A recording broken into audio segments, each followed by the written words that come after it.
ॐ श्रीगुरुभ्यो नमः।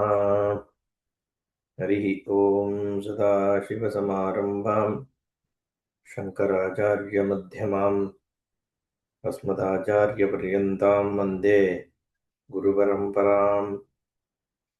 श्रुतिस्मृतिपुराणानामालयं करुणालयं नमामि भगवत्पादशङ्करं लोकशङ्करम्।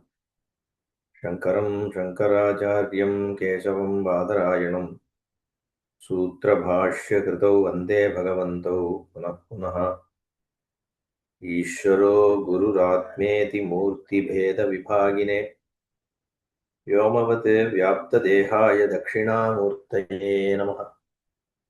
कुकारस्सन्धकारो वैरुकारस्तन्निवर्तकः अन्धकारनिरोधित्वात् गुरुरित्यभिधीयते।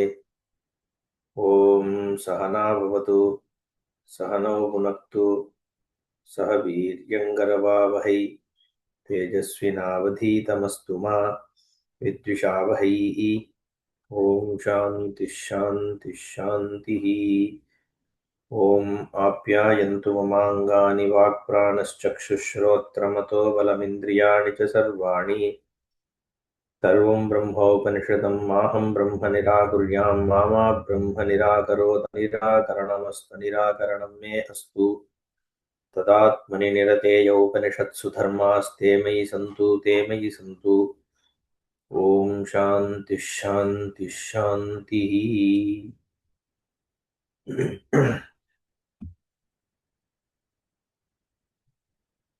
तकुंहशिलकः चालावत्यः चैकितायनं दाल्भ्यमुवाच अप्रतिष्ठितं वै किल ते दाल्भ्य साम यस्तु एतर्हि ब्रूयान् मूर्धा ते विपतिष्यतीति मूर्धा ते विपतेतिति।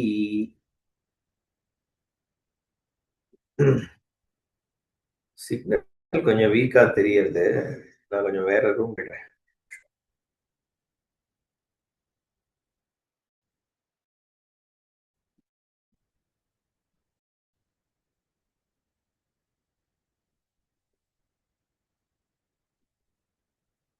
மூர்தாதே வியபதிஷ்யதி மூர்தாதே வியபதேத் ரெண்டா சொல்றார். நீ சரியான இடத்துல பிரதிஷ்டை பண்ணணும். இதரஸ் இலகா சாலாவத்தியைகிதாயனம் தால்பியமுவாச்ச அப்பிரதிஷ்டிதம். நீ சொல்றியே இந்த சாமம்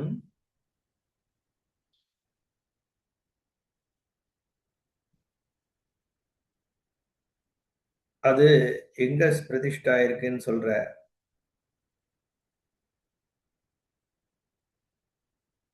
சொர்க்கத்துல பிரதிஷ்டிதம் அப்படின்னு சொன்னியே, அது தப்பா இருக்கிறதுனால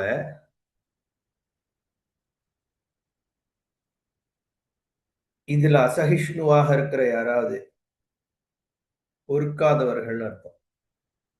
சகிக்கிறதுன்னு சொல்றமே, சகித்துக் கொள்வது. சகித்து கொள்ளாதிருப்பதுங்கிறது அசகிஷ்ணு. சாமவித்து சாமம் தெரிந்தவன் அதே சமயத்துல தப்ப பொறுத்துக்கிற தன்மை இல்லாதவர். அவர் தலை கீழே விழுந்துரும், தப்பா சொல்றேன்னு கோபப்பட்டாருன்னா உனக்கு விழுந்துரும். ஏன்னா அதுக்கு என்ன அர்த்தம்னா நீ சொன்னது தப்புன்னு அர்த்தம். அதான அர்த்தம். நான் உன்னை தப்புன்னு சொல்லல. இப்போ சாமம் தெரிந்தவன் தப்புன்னு சொன்னான்னா உன் தலை கீழே விழுந்துரும்னா என்ன அர்த்தம்? இன்டைரக்டா இது தப்புன்னு தான் இவர் சொல்றார். ஷிலகர் தால்பியர்கிட்ட சொல்றார், நீங்க சொல்றது சரிதான், ஆனா அப்பிரதிஷ்டிதமா தெரியறது. யாராவது சாமம் தெரிஞ்சவன் கோபப்பட்டு உன் தலை கீழே விழட்டுன்னு சொன்னா உன் தலை கீழே விழுந்துருப்பா அப்படிங்கிறார். எஸ்து அசகிஷ்ணு சாமவித்து ஏதர்ஹி ஏதஸ்மின் காலே ப்ரூயாத் கஷ்டித் விபரீத விஜானம் அப்பிரதிஷ்டிதம் சாம பிரதிஷ்டிதம் ஏவம் வாத அபராதினः மூர்தா சிரஸ்தே விபதிஷ்யதி விஸ்பஷ்டம் பதிஷ்யதி. யாராவது வந்து அந்த மாதிரி அப்பிரதிஷ்டிதமா இருக்கு உன் சாமம் அப்படின்னு ஒரு சாமவேதி ஒரு பண்டிதர் வந்து சொன்னார்னா என்ன ஆகும்? ஏவ முக்தஸ்ய அபராதினஹ ததா ஏவ தத்விபதேத் ந சம்சயஹ. நிச்சயமா விழுந்துரும் கீழ. நது அகம் பிரவீமி. நான் வந்து தலை உன் தலை கீழ விழட்டும்னு சொல்ல மாட்டேன். பட் எவனா அசகிஷ்ணுவா இருக்கிறவன் வந்து சொன்னான்னா அது பலிச்சிடும் போல இருக்கு அப்படின்னு இவர் சொல்றார். அதாவது நீ சொல்றது தப்புன்னு நேரடியா தான் சொல்றார். கொஞ்சம் கௌரவமா சொல்றார் அத. இப்பதான் அந்த கேள்வி வந்ததுன்னு அதோட நிறுத்தியிருந்தோம். நனு மூர்தா பாதார்ஹம் சேத் அபராதம் கிருத்தவான். மூர்த பாதார்ஹம் மூர்த பாதார்ஹம் சேத் அபராதம். மூர்த பாதம்னா தலைக்கீழ விழுற அளவுக்கான ஒரு அபராதத்தை கிருத்தவான் செய்திருப்பானேயாகில் அத்தஹ பரேண அனுக்தஸ்யாபி பதேர் மூர்தா. தலை விழுந்துருன்ற பட்சத்துல செஞ்ச உடனே விழுந்துடணுமே. அவனுடைய கர்ம பலத்தினால தானே ஒரு விஷயம் நடக்கிறது.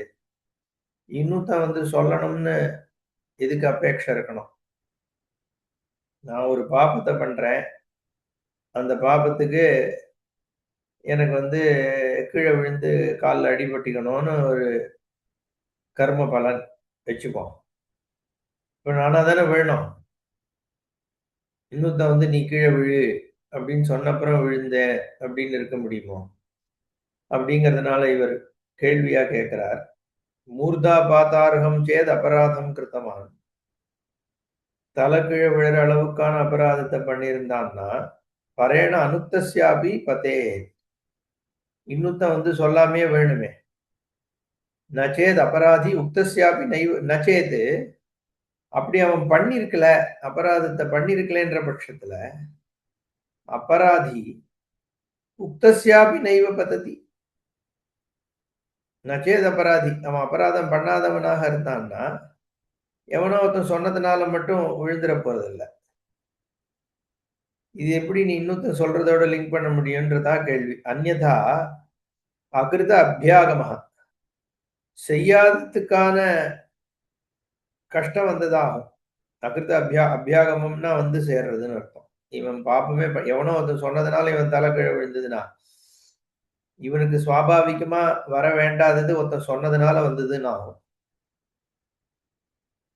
இன்னொருத்தன் சொல்லாம இருந்துட்டதுனால விழ வேண்டிய தலை விழாம போச்சுன்னு வச்சுக்கோ. அப்போ கிருதநாசஸ்ச ஸ்யாதாம். இவன் பண்ண தப்புக்கு பலன் கிடைக்கலன்னு ஆச்சு. அதனால விழறதுன்னா தானாதான் விழணும். இன்னொருத்தன் சொல்லணும்னு இங்க எதுக்கு சொல்ல வேண்டியிருக்குன்னு கேட்கிறார். லாஜிக் இல்லையே. ஈவன் தோ இவர் தப்புன்னு சொல்றதுக்காக தான் அதை சொல்றாரு ஆக்சுவலி அந்த ரிஷி. இருந்தாலும் லாஜிக்கோட தானே சொல்லணும். எவன் வந்தா என்னப்பா சொன்னதுனால ஒண்ணும் இந்த விழுந்துட போறது இல்ல. என்ன நெருப்புன்னு சொன்னா வாய் சுடாதுங்கிற கதையா? நடந்தாதானே அப்படின்னு இவர் சொல்லிட போக முடியுமோ இல்லையா? அப்ப லாஜிக்கலா தான் சொல்லணும். இப்படி எவனா சொன்னா தலை விழுன்னு சொல்றதுக்கு அர்த்தம் என்னன்னு கேள்வி. அதுக்கு சொல்றார் நான் ஏஷ தோஷா. இது ஒன்றும் பெரிய தோஷம் இல்லப்பா. கிருத்தஸ்ய கர்மணா சுபாசுபஸ்ய பலப்பிராப்தேः தேச கால நிமித்த அபேக்ஷத்வா.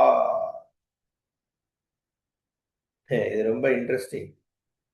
எதை வந்து தானா நடந்தது, எது வந்து புருஷ பிரயத்தனத்தினால இன்டர்ஃபியரன்ஸ்ல நடந்ததுன்னு யார் நிர்ணயம் பண்றது?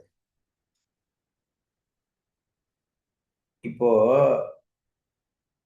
ஒருத்தன் பாபம் பண்ணியிருக்கான் வச்சுப்போம். ஏதோ ஒரு கர்மா. அந்த கர்மானால அவனுக்கு ஆக்சிடென்ட் ஆகணும் அப்படின்னு இருக்கு. இல்ல அடிபட்டுக்கணும்னு இருக்கு. எவனோ ஒருத்தன் பைக்க கொண்டு வந்து இவன் மேல இடிச்சுட்டான்.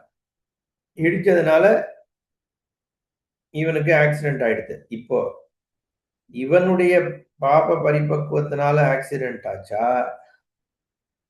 இல்ல எவனோ ஒருத்தன் ஃப்ரீ வில்ல மிஸ்யூஸ் பண்ணி அவன் கொண்டு வந்து இடிச்சதுனால தான் ஆக்சிடென்ட் ஆச்சு. இவன் ஒண்ணும் பாப்பமே பண்ணியிருக்கலன்னு எடுத்துக்கிறதா? எப்படி எடுத்துக்க முடியும் அத? ஒருத்தன் பைக்க கொண்டு வந்து இடிக்கிறான். அடிபட்டவன் அவன் கர்மாவால இடிச்சுண்டானா? அவன் கர்ம பரிபக்குவத்தினால இடிச்சுண்டானா? இல்ல பைக் ஓட்டுறவன் பண்ண மிஸ்யூஸ் ஆஃப் ஃப்ரீ வில்லா? இது இந்த விஷயம் ரிசால்வே பண்ண முடியாது. ஏன்னா, மிஸ்யூஸ் ஆஃப் ஃப்ரீ வில்ன்னு சொல்லலாம். மிஸ்யூஸ் ஆஃப் ஃப்ரீ வில் அவன் பண்ணதுக்கு காரணமே இவனுடைய கர்மா தான்னு எடுத்துக்கலாம். இல்லையா? அதுதான் இங்க பாஷ்யக்காரர் எடுத்துக்கிறார் 2வது பொசிஷன்.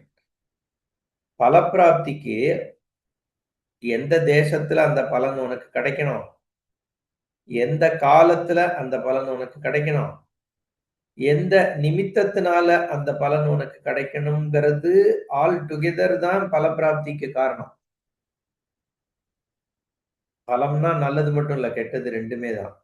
2த்துக்கும் காரணம் வந்து தேச, காலம், அப்புறம் இது நிமித்தம். 3மே சேர்ந்து தான்றார். இது எப்படி புரிஞ்சுக்கிறது? இந்த ஜென்மா நம்ம கர்மா பத்தி வர்றதுனால நம்ம கர்மா கொஞ்சம் பேசுவோம். அதனால கான்டெக்ஸ்ட் இருக்கு. எனக்கு எப்படி கர்மா சஞ்சிதம்னு ஒரு கர்மா இருக்கு. சஞ்சிதம்னா சேவிங்ஸ் அக்கவுண்ட். எவ்வளோ கர்மா இருக்கு? இன்ஃபைனைட் கர்மா இருக்கு. இன்ஃபைனைட் புண்ணியம் இருக்கு. இன்ஃபைனைட் பாப்பம் இருக்கு. எல்லாருக்கும். அது எப்படி சார்? எல்லாருக்கும் இன்ஃபைனைட் இருக்க முடியும்? ஏன்னா உனக்கு எப்போ பர்த் ஆரம்பிச்சுதுன்னு கேட்டா, இன்ஃபைனைட் பர்த்ஸ்க்கு முன்னாடி உனக்கு பர்த் ஆரம்பிச்சிடுது. லிட்டரலி இன்ஃபேக்ட் அனாதின்னு சொல்றோம். இன்ஃபைனைட்னா என்ன? அனாதி. திடீர்னு ஒரு ஜீவாத்மா உற்பத்தியே ஆக முடியாது. ஏன் ஆக முடியாது திடீர்னு? ஒரு ஜீவாத்மா ஜீவிதமா வாழணும்னா, அதுக்கு என்ன தேவை? கர்மா தேவை. ஏதோ ஒரு பிராரப்த கர்மானால தான் நான் பொறக்க போறேன். மனுஷனா இருந்தாலும் சரி, ஆடு மாடா இருந்தாலும் சரி, செடி கொடியா இருந்தாலும் சரி, பசு பட்சியாக இருந்தாலும் சரி, அமீபா, பாக்டீரியா, கொசு எதுவா இருக்கட்டும். எதுவா இருந்தாலும் ஏதோ ஒரு பாபத்தையும், ஒரு புண்ணியத்தையும் அனுபவிக்கிறதுக்கு தான் ஜென்மா. அப்படிங்கிற கர்மா மாடல்ல முதல் பர்த்ன்னு ஒண்ணு இருக்கவே முடியாதே. முதல் பர்த் இருக்கணும்னா, முதல் பர்த்ல கர்மாவே கிடையாது. அதுக்கு முன்னாடி. முன்னாடி கர்மாவே கிடையாதுன்னா, அப்புறம் ஃபர்ஸ்ட் பர்த் எங்கேருந்து வரும்? எந்த பாபத்தையும், எந்த புண்ணியத்தையும் அனுபவிக்கிறதுக்காக நான் முதல் பர்த் எடுக்க போறேன்? அப்போ முதல் பர்த்ன்னு சொல்ல முடியவே முடியாது. கர்மா மாடல்ல போகும்பொழுது. எப்படி உலகம் வந்து எப்ப ஆரம்பிச்சது? பிக் பேங்ன்னு சொல்றோமே ஒழிய, அதுக்கு முன்னாடி என்ன இருந்ததுன்ற கேள்வி வரும். ஸ்பேஸாவது இருந்ததா? இல்ல ஸ்பேஸுமே பிக் பேங்லேருந்து வருதா? நெறைய விஷயம் இருக்கும்ல. இதுக்கு முன்னாடின்னு போனா, டயத்துக்கு முன்னாடி என்ன இருக்கு? அப்டின்னா, டைம் இங்க தான் ஆரம்பிச்சதுன்னு சொன்னா, அதுக்கு முன்னாடி டைமே கிடையாதா சார்? எத்தன மணிக்கு ஆரம்பிச்சதுன்னு கேட்கணும். ஸோ இது எல்லாமே அனாதி தான். ஸ்பேஸ் எங்க ஆரம்பிச்சதுன்னு சொல்ல முடியுமா? டைம் எங்க ஆரம்பிச்சதுன்னு நம்ம ஜெனரலா இதுல சொல்றேன். ரொம்ப ஒரேடியா அதுக்காக சயின்ஸ்ல போய் என்ன எக்ஸ்பேண்டிங் ஸ்பேஸ், கன்வர்ஜிங் ஸ்பேஸ் அதுக்கெல்லாம் போக்கூடாது. நான் சொல்றது ஒரு சாமான்யமா அப்சர்விங் ஸ்பேஸ்ல நம்மளோட மைண்ட்னால கன்சீவ் பண்ணக்கூடிய டொமைன்குள்ள சொல்றேன். எங்க ஆரம்பிச்சது அப்டின்னா, ஆரம்பிச்சதுங்கிற வார்த்தையே அதுக்கு முன்னாடி ஒண்ணு இருக்கு, அப்புறம் ஒண்ணு இருக்குன்னு தான் அர்த்தம். எக்ஸ் ஆக்சிஸ் வந்து ஆரிஜின்னு ஒண்ணுத்த காமிக்கிறோம். பட் 2 சைடும் டெண்டிங் டூ இன்ஃபினிட்டின்னு தானே போட வேண்டியிருக்கு. ஏன்னா எங்க போய் முடியும்? அது பாட்டு போயிட்டே தானே இருக்கும். ஒய் ஆக்சிஸா இருக்கட்டும், எக்ஸ் ஆக்சிஸா இருக்கட்டும். பேரலல் லைன்ஸ் மீட் அட் இன்ஃபினிட்டின்னு சொல்றோமோ இல்லையோ. அதாவது மீட் பண்ணாதுன்னு அர்த்தம் அதுக்கு. வேற ஒண்ணும் கிடையாது. மீட் அட் இன்ஃபினிட்டின்னா அங்க போய் பார்த்தா எப்படி மீட் பண்ணணும் பார்க்கவா முடியும்? ஸோ எனிவே, ஸோ எதுக்கு சொல்றேன்? அதனால கர்மான்றது முதல் பர்த்துக்கு இருக்க முடியாதுங்கிறதுனால முதல் பர்த் அப்படிங்கிறதே not possible. So infinite birth இருந்தாலும் இன்ஃபைனைட் பர்த் இருந்ததுன்னா ஒரு பர்த்ல நிறைய புண்ணியம் பண்ணியிருக்கேன், கம்மியா பாபம் பண்ணியிருப்பேன். இன்னொன்னுல நிறைய பாபம் பண்ணியிருப்பேன், கம்மியா புண்ணியம் பண்ணியிருப்பேன். எப்படி வேணா பண்ணிட்டே இருக்கலாம். It doesn't matter. எல்லாமே it will tend to infinity only. இல்லையா? ஏன்னா பர்த்தே இன்ஃபினிட்டி. நீ ஒவ்வொரு ஜென்மால புண்ணியம் கம்மி, பாப் ஜாஸ்திங்கிறத வச்சு ஒருத்தன் வந்து சங்கீதத்துல கம்மியான பாப்பம் வச்சுட்டு இருக்கான்லாம் சொல்ல முடியாது. அப்ப எல்லாருக்குமே இன்ஃபைனைட் சஞ்சிதம் இருக்கு. இன்ஃபைனைட் புண்ணியம், இன்ஃபைனைட் பாபம். இதுல எந்த செட் ஆஃப் புண்ணிய பாபத்தை எடுத்துட்டு ஒருத்தன் ஒரு ஜென்மாக்கு வரான் அப்படின்னு யார் நிர்ணயம் பண்றா? ஒரு ஜென்மால இத்தனை லிமிட்டெட் குவான்டிட்டி ஆஃப் புண்ணியம், லிமிட்டெட் குவான்டிட்டி ஆஃப் பாபம் தான் அனுபவிக்க முடியும். இன்ஃபைனைட் எல்லாம் அனுபவிச்சிட முடியாது. ஸோ ஈஸ்வரன் தான் நிர்ணயம் பண்றாருன்னு எடுத்துக்க வேண்டியிருக்கு. கரெக்டா? இப்போ அந்த புண்ணியம் நாம் பண்ண எந்த புண்ணியத்துக்கு என்ன பலன், நாம் பண்ண எந்த பாபத்துக்கு என்ன பலன் யார் நிர்ணயம் பண்றா? பசுமாட்டை அடிச்சேன்னா காலில் அடிபட்டுப்பேன். என்ன ஒரு உயிரை கொன்னேன், கொசுவை அடிச்சு கொன்னேன்னா அன்னைக்கு வந்து சாப்பாடு நல்லா இருக்காது. இப்படின்னு பலன்னு வச்சுப்போம். ஒரு கொசுவை கொன்னதுக்கு ஒரு நாள் சாப்பாடு இல்ல கல் வரும் அப்படின்னு வச்சுப்போம். பாப ஒரு பலம். புண்ணியம் வந்து நான் யாராவது ஒரு ஏழைக்கு சாப்பாடு கொடுத்தேன்னா அடுத்த ஜென்மால ரசகுல்லா கிடைக்கும் ஒரு வேலைக்கு. இப்ப இந்த கனெக்ஷன் யார் கொடுக்குறா? ஈஸ்வரன் தான் கொடுத்தான். அந்த கனெக்ஷன் என்ன விதமாக அந்த புண்ணியத்தினுடைய பலன் எனக்கு ஏற்படணும், எந்த காலத்துல அது ஏற்படணும். 10 ஜென்மாக்கு முன்னாடி நான் பண்ண பாபத்துக்கான ஒரு பலன் இந்த ஜென்மால என்னோட 17வது வயசுல 32வது நாள் வருஷத்துல மத்தியானம் 11:30 மணிக்கு எனக்கு பலன் கிடைக்கணும். அந்த அளவு கனெக்ஷன் இருந்தாகணும் இல்லையோ? இருந்தா தானே. ஏன்னா எல்லாம் ஒரே நாள்ல ஒரே டயத்துல வந்துட போறது இல்ல. ஒவ்வொன்றும் ஒவ்வொரு டயத்துல ஒரு பலன் வரப்போகுது. அப்போ தேசமும் முக்கியம். அன்னைக்கு வந்து அந்த பலனை அனுபவிக்கிறதுக்கு நான் எந்த இடத்துல இருக்கணும் அப்படிங்கிறது பகவான் தான் நிர்ணயம் பண்ணணும். எந்த காலத்துல அந்த பலன் எனக்கு ஏற்பட போறதுங்கிறது பகவான் தான் நிர்ணயம் பண்ணணும். என்ன நிமித்தமாக அது ஏற்பட போறது? நானாங்கிறதே ஒண்ணு கிடையாது. இப்போ சாப்பாட்டுல கல்லு வந்திருக்குன்னா அது தானா வந்ததுன்னு சொல்லலாம். யாரோ அந்த அரிசிய சலிக்கிறவன் சரியா சலிக்காம விட்டான்னு சொல்லலாம் இல்லையா? சோ எது தானா நடந்தது? எது வந்து ஒருத்தரால ஏற்படுத்தப்பட்டதுன்ற நிர்ணயம் நம்ம எப்படி பண்ண முடியும்? எல்லாத்துலயுமே ஒரு கனெக்ஷன் இருக்க தான் இருக்கும். இப்ப நேத்திக்கு ஆக்சிடென்ட் ஆயிருக்கு அந்த டெப்யூட்டி சீஃப் மினிஸ்டர். பைலட் எரர்ன்னு சொல்றதா?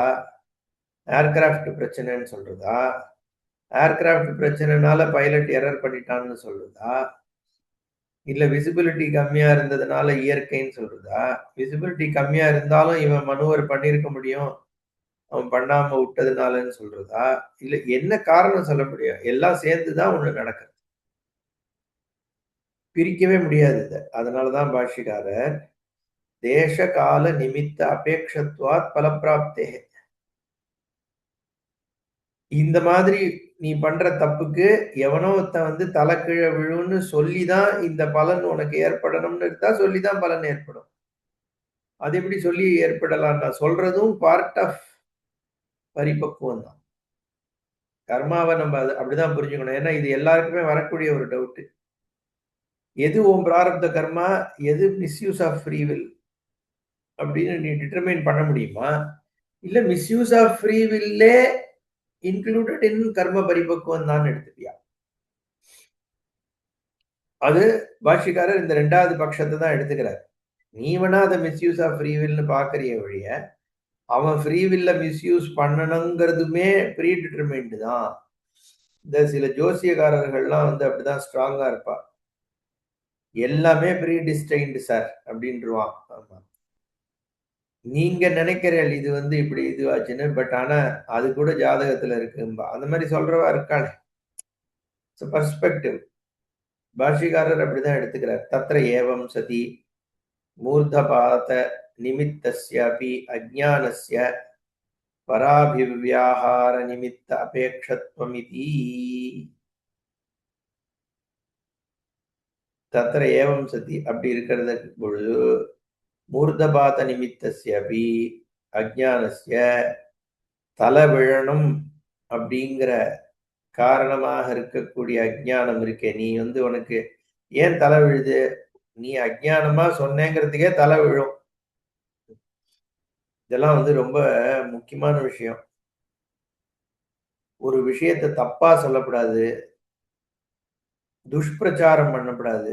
சும்மாவான நம்மளா ஒரு மூட நம்பிக்கைய வச்சுட்டு பரப்பிட வேண்டியது. சார் மணிய வந்து தரையில வைக்கக்கூடாது. சார் விபூதிய வந்து இப்படி இடக்கூடாது. சும்மா கருப்பு கலர்ல கையில கயிறு கட்டக்கூடாது சார். அது நெகட்டிவ் ஃபோர்ஸஸ அட்ராக்ட் பண்ணும். நெறைய கேட்கிறோமே இப்ப இந்த மாரி. கையில இந்த சச்சின் டெண்டுல்கர் வந்து அந்த லக்குக்கு வந்து கையில பேட்ட வச்சுட்டு நின்னான்னா விக்கெட் விழாது அப்படின்னு ஏதோ ஒண்ணு அவனுக்கு ஒரு நம்பிக்கை இருந்தது. அவன் வச்சுட்டு இருந்தான்லாம் படிப்போம். அவன் வச்சுட்டு போட்டோம். அது வேற விஷயம். பட் அத நீ ப்ராபகேட் பண்ற. தப்பான விஷயங்கள் ப்ராபகேட் பண்றதுமே ஒரு பாபம்ங்கிறார். இல்லையா? அதான அர்த்தம் இங்க. வெறுமனே சாமத்திற்கு சொர்க்கம் தான் அதுக்கு வந்து ஆதாரம் அப்படின்னு அதோட நிறுத்திக்கணும் அப்படின்னு இவர் சொன்னார். ஏய் இந்த மாதிரி தப்பா சொன்னீங்கன்னா தலை கீழ விழுந்துரும்னு. ஏன் ஒரு வார்த்தை தப்பா சொல்றது அவ்வளவு பெரிய விஷயமா அப்படின்னு நம்ம கேட்போம். என்ன வெறுமனே சொல்லதானே சொன்னார். தப்புன்னு சொல்லிட்டு போக வேண்டியதானே. தலை விழுந்துரும் கீழன்னா அது அவ்வளவு பெரிய பாபத்துக்கு சமம்னு அர்த்தம். நீ கரெக்டா ஒண்ணுத்த தெரியாம தப்பான விஷயத்த பிரச்சாரம் பண்றதுமே இன்னைக்கு அதைய நம்ம யோசிக்க தான் வேண்டியிருக்கு.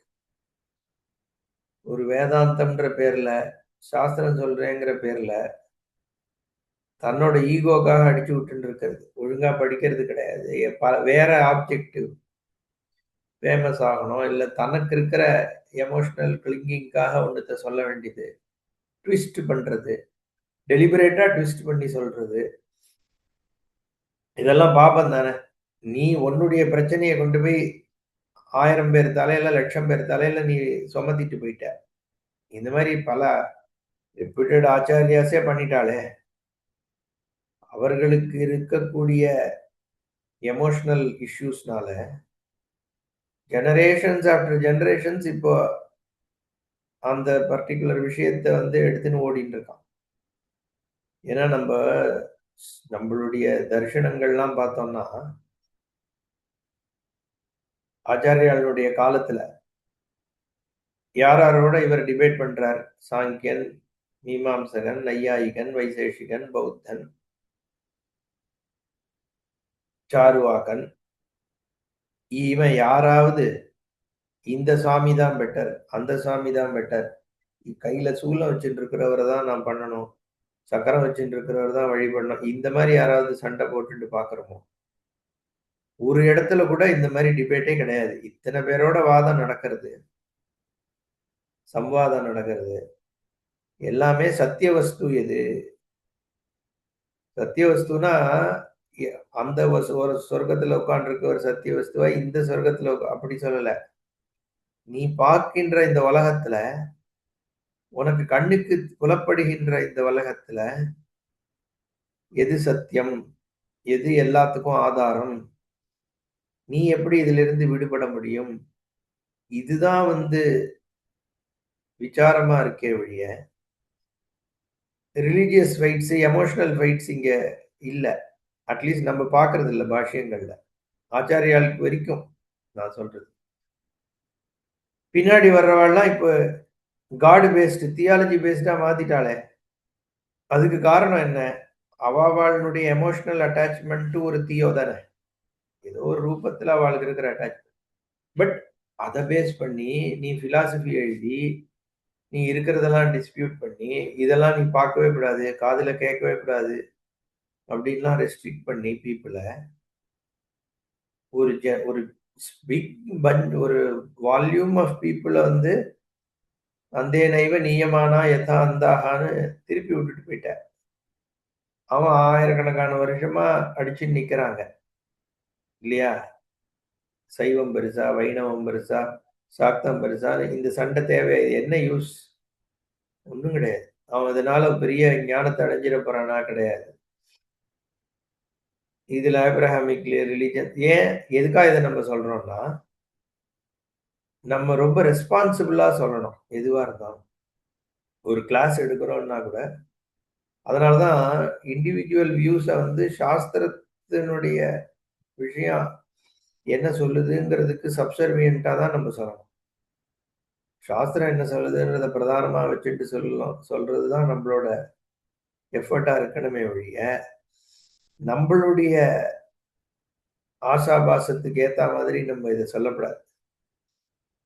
ஏன்னா, ஒரு புத்தி கல்பித்தத்துல வர்ற விஷயம் சத்தியமா இருக்கணும்னு அவசியம் கிடையாது. உன்னுடைய புத்திக்கும், உன் பெர்செப்ஷன், உன் பேக்கிரவுண்டுக்கு ஏத்தா மாரி நீ ஒரு விஷயத்த பார்ப்ப. இன்னொருத்தனுக்கு வேற பேக்கிரவுண்டு. அப்போ அதனுடைய ட்ரூத் வந்து அப்சல்யூட் ட்ரூத்தா இருக்கிறதுக்கான சான்சஸ் கம்மி இல்லையா? இருக்கலாம். அதுவும் ஒரு சான்ஸ் தானே ஒழிய, இருந்துதான் ஆகணும்னு கிடையாது. அதனால தான் சாஸ்திரம் பிரமாணந்தே கார்யாகாரிய வியவஸ்திதம்னு சொல்லிட்டாரு பாருங்க. நீ சாஸ்திரம் தான் உனக்கு பிரமாணம். வேற வழி கிடையாது. ஏன்னா ஹியூமன் நாலெட்ஜ் லிமிட்டட். சரி எனிவே நம்ம எங்கேயோ போயிட்டு இருக்கோம். தத்ர ஏவம் சதி மூர்தபாத நிமித்தஸ்யபி அஜ்ஞானஸ்ய பராபிவ்யாகார நிமித்த அபேக்ஷத்வம். அடுத்தவனுடைய அபிவியாகாரம் நிமித்தம் அபேட்சிக்கப்படலாம். இந்த பர்ட்டிகுலர் பாபம் பரிபக்குவம் பண்ணணும்னா, இன்னொருத்தன் வந்து அத சொல்றது வந்து பார்ட் அந்த பலத்துக்கு அங்கம்னு இருக்கலாமே! அது நீ இருக்க முடியாதுன்னு நீ எப்படி சொல்ல முடியும்? அதனால சாஸ்திரம் இப்படி பண்ணா நடக்கும்னு சொல்லிச்சுன்னா, அதுதான் உண்மை. அவ்வளவுதான். அதுக்கு மேல அத கொஸ்டின் பண்ற கெப்பாசிட்டியே நமக்கு இல்ல. ஏன்னா கர்மாவ சொல்றதே சாஸ்திரம் தான். அப்ப அது இப்படி பண்ணா இப்படி நடக்கும்னு அது சொல்லிச்சுன்னா, அத நீ எடுத்துக்கோ. அது எப்படி நடக்கும்னு நீ சாஸ்திரத்தையே போய் திருப்பி கேள்வி கேட்க முடியாதுன்ட்டார். "அந்தாஹமேதத் பகவத்தோ வேதானீதி வித்தீதி ஹோவாச்ச அமுஷ்யலோகஸ்ய கா கதிரித்யயம் லோகः இதி ஹோவாச்ச அஸ்ய லோகஸ்ய கா கதிரிதி ந பிரதிஷ்டாம் லோகம் அதிநயேதிதி ஹோவாச்ச பிரதிஷ்டாம் வயம் லோகம் ஸ்தாபயாம பிரதிஷ்டா சம்ஸ்தாப தும்ஹி சாமேதி." "அந்த நல்லதையா" அப்படிங்கிறார். அப்படியே இருக்கட்டும். என்ன க்ஷமிச்சுக்கணும். அகம் ஏதத் பகவத்தோ வேதானி. நீங்க பெரியவா, இப்ப அதுக்கு எனக்கு எது சரின்னு சொல்லணும். இது சொர்க்கம் தான் சர்வாதாரம்னு நான் சொன்னது தப்புன்னா என்ன மன்னிச்சுக்கணும். தால்பியர் சொல்றார். நான் ஏதோ சொல்லிட்டேன். உங்கள்ட்டேந்து பகவத்தஹா வேதானி. உங்ககிட்டேந்து பகவதஹா அதுக்கு சாந்தச பிரயோகம் பகவத்தோ வேதானி. நீங்க சொல்லுங்கோ நான் தெரிஞ்சுக்கிறேன். அப்படின்னு ஷாலாவத்தியர்ட்ட தால்பியர் சொல்றார். வேதானி இதி வித்தீதி ஹோவாச்ச மனுஷ்ய லோகஸ்ய நீங்க இப்ப சொல்லுங்க இந்த சொர்க்கலோகத்துக்கு எது கதி? அவர் சொல்றார் அயம் லோகஹா இதி ஹோவாச்ச. சொர்க்கத்துக்கு எது ஆதாரம் தெரியுமா? இந்த பூமி தான்ட்டார். ஏன்னா அஸ்ய லோகஸ்ய காகதிரிதி ந பிரதிஷ்டாம் லோகம். இந்த பூலோகத்துக்கு வேற பிரதிஷ்டை கிடையாது. அதுதான் சர்வ பிரதிஷ்டை. ஏன்னா சொர்க்கலோகம் இந்த பூலோகத்துல பண்ற கர்மாவால தானே அடையப்படுறது. சொர்க்கலோகம் சஸ்டைன் ஆகணும்னா தேவதைகளுக்கு வந்து ஆகுதிகள் இந்த லோகத்துல தான் கொடுக்கப்படுறது. அப்போ அந்த லோகத்தினுடைய சஸ்டினன்ஸ் இந்த லோகத்துல பண்ணக்கூடிய கர்மா ஆசரிச்சு தான் இருக்கு. அதனால இந்த லோகம் தான் சர்வாதாரம்ன்றார் இவர். லோகமதிநயேதிதி ஹோவாச பிரதிஷ்டாம் வயம் லோகம் சாமாபி சம்ஸ்தாபயாமஹா. அதனால இந்த லோகம்தான் சாமாஸ்ருதம் பிரதிஷ்டா சம்ஸ்தாவம் ஹி சாம இதி. அதனால இந்த லோகம்தான் சாம பிரதிஷ்டம் அப்படின்னு பூலோகமே சாம ஆசிரித்தமா இருக்கு. சாமன் சர்வம் வியாபிக்கிறது, பூமி சாமத்தை வியாபிக்கிறது, இதுதான் சர்வாதான், இதுக்கு மேல கிடையாதுன்னு இவர் சொல்றார். அதையும் தாண்டி போறது இப்போதைக்கு இதுதான் ஃபைனலான்னு கேட்கக்கூடாது. ஏன்னா நம்பாள் இன்னும் மீதி இருக்காரு, ஜாபலி, அந்த இவர் ஜெய்பலி. ஜெய்வலி கடைசியில இதெல்லாம் கிடையாது, பிரம்மாசிரத்தம் தான் சொல்ல போறார். பார்ப்போம். ஓம் பூர்ணமதః பூர்ணமிதம் பூர்ணாத் பூர்ணமுதச்யதே பூர்ணஸ்ய பூர்ணமாதாய பூர்ணமேவாவசிஷ்யதே. ஓம் சாந்தி சாந்தி சாந்தி. ஹரி ஓம் ஸ்ரீ குருभ्यो நமः. ஹரி ஓம்.